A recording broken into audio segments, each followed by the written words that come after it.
Levítico capítulo 10. Le damos lectura a los 20 versículos. Nadab y Abiú, hijos de Aarón, tomaron cada uno su incensario y pusieron en ellos fuego, sobre el cual pusieron incienso y ofrecieron delante de Jehová fuego extraño que él nunca les mandó. Y salió fuego de delante de Jehová y los quemó, y murieron delante de Jehová.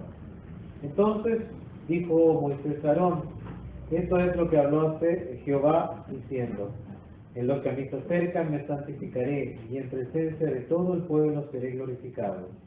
Y Aarón calló. Y llamó Moisés a Misael y a Elzafán, hijos de Uziel, tío de Aarón, y les dijo: acercaos y sacad a vuestros hermanos de delante del santuario, fuera del campamento. Y ellos se acercaron y los sacaron con sus túnicas fuera del campamento, como dijo Moisés.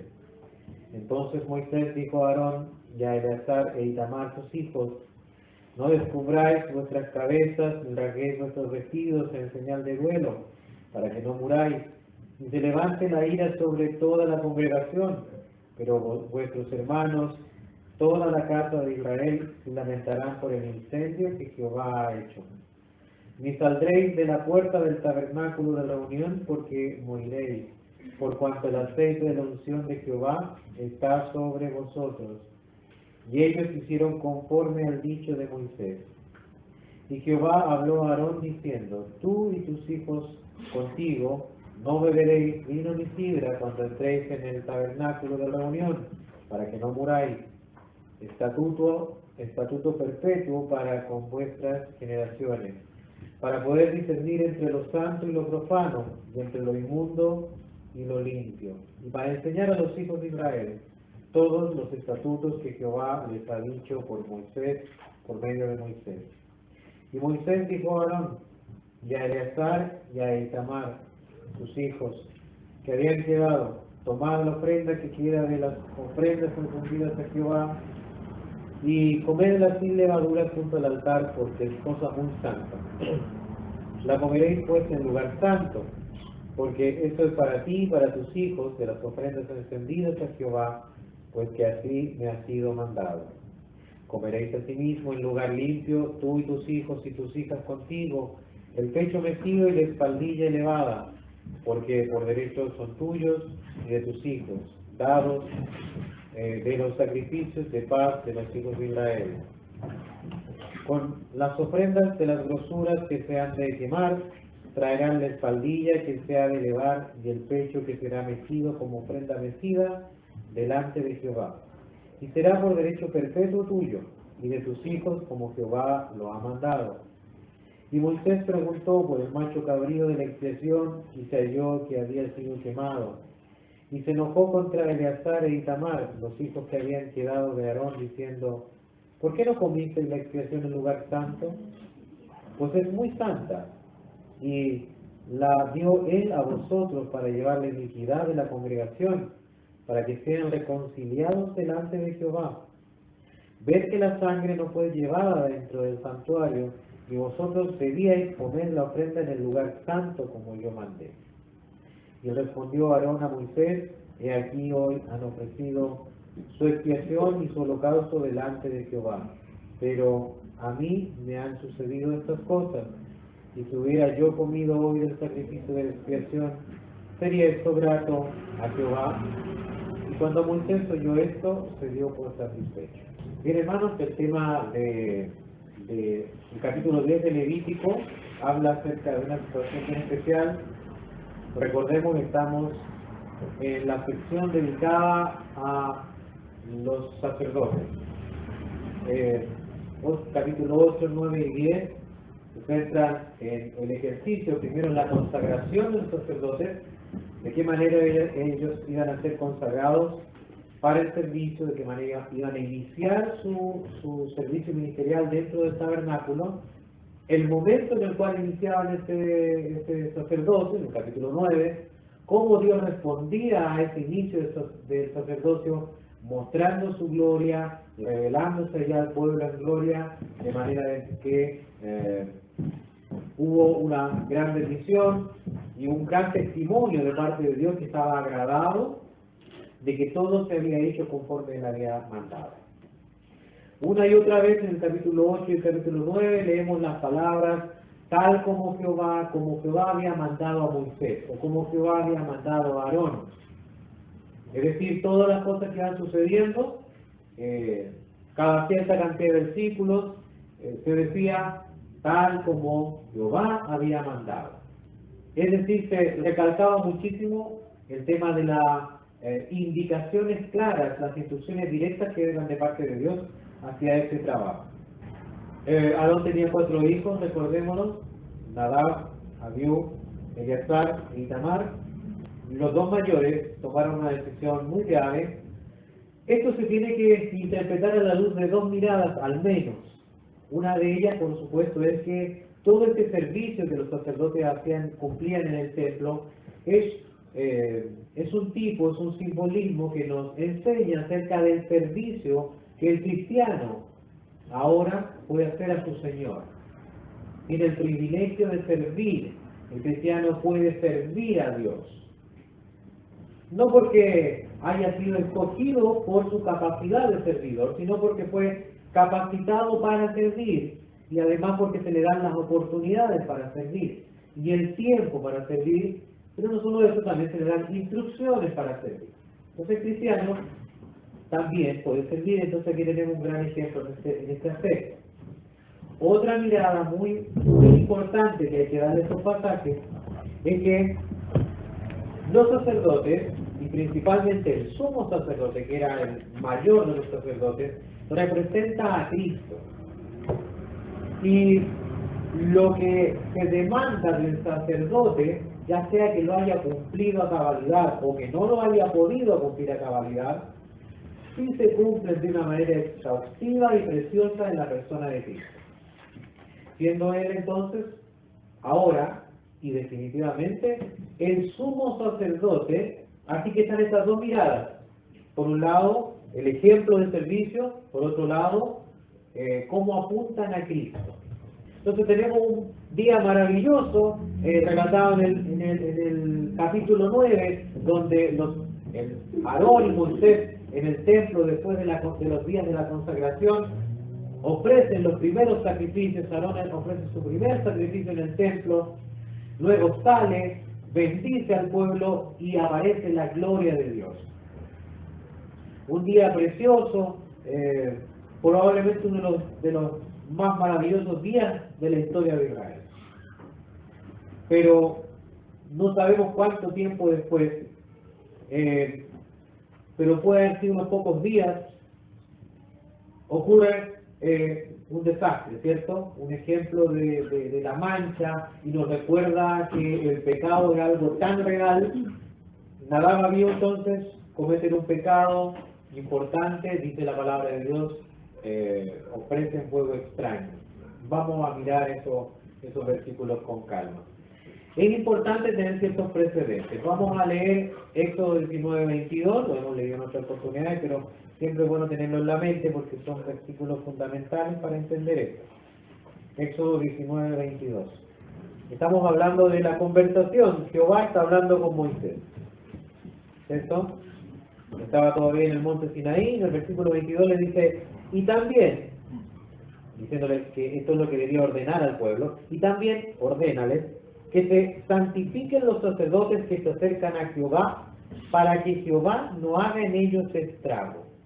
¿Ya? Y no hay precedente. Dios manda que el sacerdote, aquel que se acerca a él, debe hacerlo santificado. ¿Ya?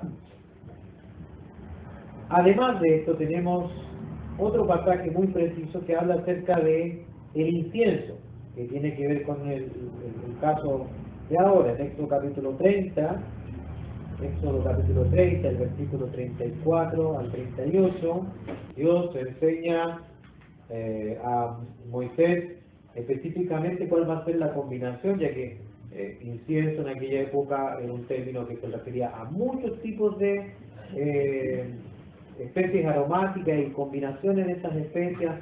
Algunas tenían se untaban, otras se quemaban, pero esta en particular tenía una fórmula bien precisa. Dijo además Jehová a Moisés, Toma especies aromáticas, estacte y uña aromática y gálbano aromático e incienso puro de todo en igual peso, y harás de ello el incienso, un perfume según el arte del perfumador, bien mezclado, puro y santo, y molerás parte de él en polvo fino y lo pondrás delante del testimonio en el tabernáculo de reunión donde yo me mostraré a ti. O será cosa santísima. Como este incienso que harás, no haréis otro según su composición, que será cosa sagrada para Jehová. Es decir, no podían ocupar otra fórmula. Pero también hay otra cosa. Versículo 38, cualquiera que hiciere otro como este para olerlo, será cortado de entre su pueblo. Entonces tenemos los dos parámetros muy claros. Entonces, queda establecido el carácter santo, el carácter puro de parte de Dios. El carácter santo de Dios estaba siendo puesto en tela de juicio. Él es el que estaba en una situación especial. Era el comienzo del periodo de la ley, ¿cierto? La ley hacía unas cuantas semanas ya había sido entregada al pueblo. Había venido las instrucciones sobre el tabernáculo, las instrucciones sobre el sacerdocio, y había comenzado el sacerdocio. El comienzo de este periodo ya estaba siendo cuestionado, puesto en duda el carácter santo de Dios. Lo mismo acontece de una manera similar, por ejemplo, en el Nuevo Testamento. Cuando la iglesia está recién comenzando a funcionar y un par de cristianos intentan engañar a Pedro, a los líderes de la iglesia, pero más bien estaban tratando de engañar al Espíritu Santo, Ananías y Zafira. Y Dios, de una manera también muy drástica, también juzga esta situación. En la muerte fue el castigo en estos dos casos, tanto de Nadab y Abiú, que está en el capítulo 10, como de Ananías y Zafira, en los Hechos. En Hebreos 12:29 nos recuerda que Dios es fuego consumidor. El fuego, en este caso, se está refiriendo al fuego del juicio de Dios. Es un Dios santo y tiene sus exigencias. El no cumplimiento de esas exigencias trae un justo juicio. ¿Ya? Y a eso se refieren estos pasajes. Antes de entrar a los versículos, un último pasaje como introducción, Hebreos 12:25, también lo hemos leído, pero también es bueno tenerlo en la mente a la hora de entrar a estos pasajes un poco más complejos de mirar. Hebreos 12:25. Vamos a leer desde el versículo 22. Veamos a quién nos hemos acercado. Dice, sino que os habéis acercado al monte de Sión, a la ciudad del Dios vivo, Jerusalén la celestial, a la compañía de muchos millares de ángeles, a la congregación de los primogénitos que están inscritos en los cielos, a Dios el juez de todos, a los espíritus de los justos hechos perfectos, a Jesús el mediador del nuevo pacto, y a la sangre rociada que habla mejor que la de Abel. Mirad, poner atención, que no desechéis al que habla, porque si no escaparon aquellos que desecharon al que los amonestaba en la tierra, mucho menos nosotros si desechásemos al que amonesta desde los cielos. Con estos pasajes en mente, que nos recuerdan el carácter santo y su posición después del Señor, la importancia de sus instrucciones, entramos al pasaje. Un pequeño bosquejo, del versículo 1 al 5 tenemos el relato del incidente, la muerte de Nadab y Abiú, y cómo fueron retirados del tabernáculo. Del versículo 6 al 11 tenemos las instrucciones que resultan de este incidente, las instrucciones que da Moisés, y del versículo 12 al 20 tenemos el mandato sobre las ofrendas en relación a lo que había pasado. Se clarifican algunas cosas, se repiten otras, sobre lo que había sucedido. Vamos entonces al versículo 1 y 2. Dice, Nadab y Abiú, hijos de Aarón, tomaron cada uno su incensario y pusieron en ellos fuego, sobre el cual pusieron incienso y ofrecieron delante de Jehová fuego extraño que él nunca les mandó. Salió fuego delante de Jehová y los quemó y murieron delante de Jehová. El primer argumento que aparece en una persona que no está tan familiarizada con los pasajes bíblicos es, parece un castigo fuerte, parece un castigo demasiado drástico, demasiado severo. Pero observemos algunas cosas. La frase que dice ahí, que él no les había ordenado, que Dios no le había mandado, nos revela un delito bastante más grave de lo que parece a la luz de la palabra sencilla.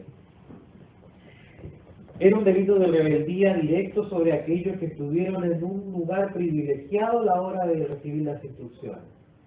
Eran personas que estuvieron incluso dentro del tabernáculo durante 7 días en el tiempo de la consagración, que estuvieron de testigos en el tiempo incluso donde ofrecieron el primer sacrificio, que estuvieron de testigos cuando la presencia de Dios se manifestó en el capítulo 9. Estas personas fueron las que de una manera rebelde, desobedecen y toman todo lo que hemos estudiado hasta acá, solamente Levítico, y no solamente Levítico, también mucho de esto, lo toman como algo no tan importante. Una desobediencia intencional, deliberada a los mandamientos de Dios. Números, capítulo 16, versículo 46. Estamos ahí en la rebelión de los hijos de Coré. Y dijo Moisés a Aarón, toma el incensario y pon en él fuego del altar, y sobre él pon incienso, y ve pronto a la congregación y hace expiación por ellos, porque el furor ha salido de la presencia de Jehová y la mortandad ha comenzado. ¿Ya? Así que puede que el problema haya estado en qué fue el motor, con qué fue impulsado este servicio. ¿Qué fue lo que quemó? ¿Cuál fue el fuego que quemó este aroma, este perfume, que recordemos que representa la adoración? Él no acepta entonces eso, una adoración según nuestra propia idea. ¿Ya? Sobre todo por el alto cargo que tenían estos hombres. A quien más entiende, más se le demanda, quien más conoce, más responsabilidad tiene. Y este es el caso de estos hombres. La ejecución del juicio es sorprendente, si en el versículo 2 vemos que fue algo inmediato. Debemos reconocer que este juicio o este castigo de parte de Dios, un juicio inmediato, un juicio directo, no es algo completamente ajeno a nosotros. De hecho, es algo bastante más cercano a nosotros de lo que nosotros a veces pensamos. Y de hecho, no solamente está para el tiempo del Antiguo Testamento, que parecía como que había una severidad mayor. No, la verdad es que si miramos con calma, lo que pasa es que en el Nuevo Testamento no hay tanto relato, hay más enseñanza directa. Pero en el libro de donde hay relatos, sí hay señales de juicio directo de parte de Dios, en los Hechos de los Apóstoles. Y como digo en el ejemplo de Ananías y Zafira. Pero no siempre Dios lo hace de la misma manera. Pero sin embargo, Él sí da castigo. Él sí castiga a sus hijos. Dos ejemplos bien diferentes. Primera de Corintios 11:30, el apóstol Pablo habla a los corintios acerca de una situación que estaba sucediendo entre los hermanos de aquella iglesia. Bueno, había dado una serie de situaciones que se venían dando, pecados que se venían dando dentro de la congregación. Y dice, por esos pecados, por lo cual hay muchos enfermos y debilitados entre vosotros y muchos duermen. Sabemos que esta palabra se refiere que habían muerto.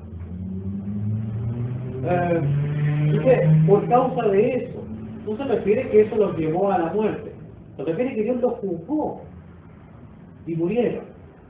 El castigo probablemente fue progresivo, porque como como un padre, y así nos ha enseñado el Señor, como un padre va corrigiendo a su hijo y trata primero de corregirlo en la primera etapa cuando todavía simplemente es una conversación tranquila, pero después si sobrepasa eso, a lo mejor uno debe llegar a un nivel mayor y presentar un castigo, y así los niveles de severidad en cuanto al trato van aumentando. No sé si usted alguna vez lo hizo, yo lo he visto muchas veces, y alguna vez lo he hecho también. Cuando tenemos un hijo que nos dice se está portando mal, vamos y le advertimos. Al día siguiente, o al rato después, se está portando mal y alguien nos acusa. Hacemos una segunda advertencia y por ahí también podemos aplicar un correctivo. Pero finalmente tenemos que tomar la decisión en algún momento, si la cosa continúa y no hay un cambio, y decimos, ¿sabe qué?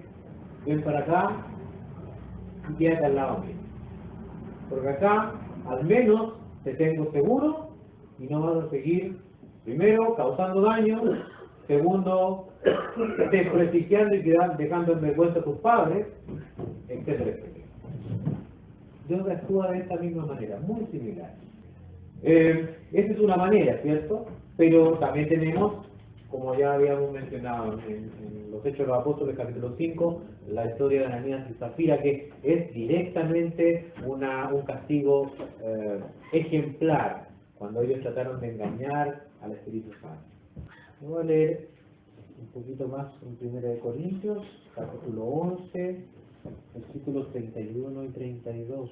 Dice, si pues nos examinásemos a nosotros mismos, no seríamos juzgados. Mas, siendo juzgados, somos castigados por el Señor. ¿Para qué? Para que no seamos condenados con el mundo. ¿Verdad? No somos como el mundo, que vamos a ser condenados los creyentes en Cristo. Pero por eso Él nos castiga, nos reprende, para enseñarnos también. Entonces, frente a Dios no da lo mismo actuar de cualquier manera, ¿cierto? En el versículo 10 de ese mismo capítulo habla acerca de la distinción entre lo sagrado y lo profano, entre lo puro y lo impuro. Entonces debemos desechar la idea de que Dios no puede actuar hoy juzgando y castigando, porque Él reconoce esas diferencias. Volvamos entonces al capítulo 10 de Levítico, y el versículo 3 al 5, dice, entonces dijo Moisés a Aarón, esto es lo que habló Jehová diciendo, en los que a mí se acercan me santificaré, y en presencia de todo el pueblo seré glorificado. Y Aarón cayó. Y llamó Moisés a Misael y a Elzafán, hijo de Uziel, tío de Aarón, y les dijo, acercaos y sacad a vuestros hermanos de delante del santuario fuera del campamento. Y ellos se acercaron y los sacaron con sus túnicas fuera del campamento, como dijo Moisés. Entonces, aquellos que tienen esta oportunidad, esta bendición de tener una cercanía con Dios, una cercanía especial, deben tener este ejercicio de discernimiento entre lo que es puro y lo que no es puro, entre lo que es santo y lo que no es santo. Y esto se da por una dependencia del Señor y un estudio constante de la Escritura, para poder comprender cuál es la voluntad de Dios. Quiero que leamos un versículo muy, muy especial, está en Amós, capítulo 3, versículo 2. A vosotros solamente conocido de todas las familias de la tierra, por tanto os castigaré por todas vuestras maldades. Está hablando de Israel. A vosotros, de entre todas las naciones, de entre todas las familias de la tierra, a vosotros he conocido. Por tanto, a vosotros os castigaré por vuestras maldades. ¿Ya? Entonces el conocimiento de Dios es lo que nos hace responsables de una obediencia real, de una obediencia en ese conocimiento que nos brinda bendición en la obediencia, pero también castigo en la desobediencia. La actitud de Aarón es una actitud digna de observación. Él se mantuvo en silencio, cayó muy sumiso ante esta expresión de juicio de parte de Dios. No expresó frustración, no renegó contra Dios, aunque el dolor debe haber sido muy grande y podría haber nacido algún tipo de raíz de resentimiento contra Dios, al parecer eso no ocurre. ¿Ya? Aún con el corazón quebrantado, se inclina, se sujeta a la voluntad de Dios. Versículos del 6 al 7. Entonces Moisés dijo a Aarón y a Eleazar y Tamar, sus hijos, no descubráis vuestras cabezas ni rasguéis vuestros vestidos en señal de duelo, para que no muráis ni se levante la ira sobre toda la congregación. Pero vuestros hermanos, toda la casa de Israel, sí lamentarán por el incendio que Jehová ha hecho. Ni saldréis de la puerta del tabernáculo de reunión porque moriréis, por cuanto el aceite de la unción de Jehová está sobre vosotros. Y ellos hicieron conforme al dicho de Moisés. Entonces Dios les da una restricción, una instrucción restrictiva a Aarón y a sus otros dos hijos, Eleazar y Tamar, que le dice que no debían lamentarse de una manera exterior, no debían, no dice que no se lamenten, el duelo es algo natural, pero que no lo hagan de una manera exterior con las actitudes normales de la época, de vestirse con unas ropas ásperas, de cubrirse de ceniza, eran señales de duelo. No debían hacerlo, ellos estaban en un periodo post-consagración, ellos todavía tenían sobre sus cabezas el aceite de la unción que había sido derramado sobre ellos, por tanto no debían lamentarse exteriormente, ellos debían servir al Señor con gozo en ese momento. Había una razón doble para ello, ¿cierto? La primera está expresada claramente en el versículo 7, que dice, como decíamos recién, que el aceite de la unción estaba todavía sobre ellos, todavía sobre sus cabezas. Entonces ellos habían sido apartados por Dios para representar al pueblo delante de Dios. Eran los representantes de Dios ante el pueblo. Entonces debían continuar con su oficio sacerdotal, porque debía haber ese mediador entre el pueblo y Dios. ¿Ya? Por eso dice, para que no caiga la ira, para que no sufran el resto del pueblo. Tenían que ellos seguir actuando, seguir ministrando ahí como lo que él quería. La segunda razón por la que no debían lamentarse de manera pública, era porque obviamente ello contradeciría el sentir de Dios. Dios estaba juzgando un pecado. Y ellos como líderes de la nación, líderes espirituales de la nación, debían mostrarse conforme a la voluntad de Dios. Aunque fuesen en este caso sus seres queridos. No entendamos mal, sí. Aquí, insisto, no se está diciendo que el duelo sea en sí pecaminoso. El duelo es algo natural y sin duda ellos lo llevaron dentro de ellos. No de una manera externa, pero sí lo llevaban dentro de ellos. Y deben haber llorado, y puede que se hayan lamentado, pero debían seguir cumpliendo este ministerio. Entendamos que cuando Dios es el que está juzgando, la Biblia reconoce mucho más valioso el llanto antes del juicio que después del juicio. Dos ejemplos. Tenemos a David en duelo, llorando por su hijo que está enfermo. Y cuando le preguntan, él dice, Dios puede que tenga misericordia. Y por alguna razón, por su misericordia, al ver mi dolor, ¿cierto? Me perdone a mí y en este caso también perdone la vida de mi hijo. Una vez que muere, David se levanta y continúa con su labor, que en este caso era ser el rey de Israel.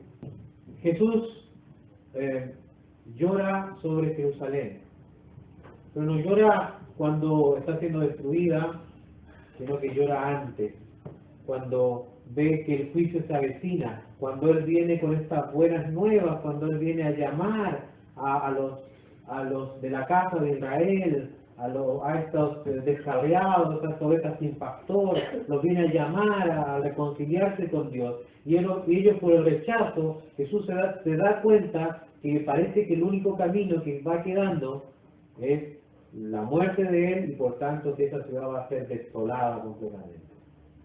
y ahí llora, antes del juicio. Porque en el momento del juicio ya Él está conforme. Es justo el juicio de Dios sobre Jerusalén. Sus juicios son verdaderos y justos. Aún en los tiempos de la gran tribulación será declarado en los cielos que justos y verdaderos son los juicios de Dios. Y Él juzga rectamente. Y los verdaderos creyentes que estarán en la presencia de Dios, que tendrán ahora el corazón de Cristo, que tendrán la mente de Cristo de una manera perfecta, sin el estorbo del pecado que termina enturbiando todo el racionamiento. Si no podemos ser racionales con el pecado, no podemos ser absolutamente racionales con el pecado. Aun cuando seamos muy inteligentes, nuestro raciocinio siempre va a estar estorbado, ensuciado por la naturaleza pecaminosa. Pero una vez libres de eso, podremos ver el justo juicio de Dios. Podemos decir, Señor, justos son tus juicios. Tú eres el Dios ofendido. Tú eres el que fuiste ofendido por estos hombres. Moisés le dijo que la congregación se puede lamentar, pero no por estos que fueron castigados, porque por culpa de ellos, Dios fue el ofendido. El problema del pecado, cuando lo entendemos bien, es que ofende a un Dios santo. Eso es lo más fuerte que tenemos que entender acerca del pecado. Más allá de las terribles consecuencias que trae para el hombre, para la mujer, en todos los aspectos. Pero lo más terrible del pecado es que ofende de una manera absoluta y horrible a un Dios justo, amoroso y soberano. Y que cuando Él aplica el juicio, no es más que una respuesta ante esta situación. Nosotros comprenderemos el gran amor de Dios expresado para el hombre, y también podemos comprender a cabalidad, o al menos dentro de lo que nuestra posición como hijos de Dios, podremos tener, no igual a la de Dios por supuesto, pero podremos tener una noción mucho más clara acerca de la naturaleza horrible y terrible del pecado, y por tanto de sus consecuencias, y la de ella, la peor, el infierno. Dios bendiga su palabra.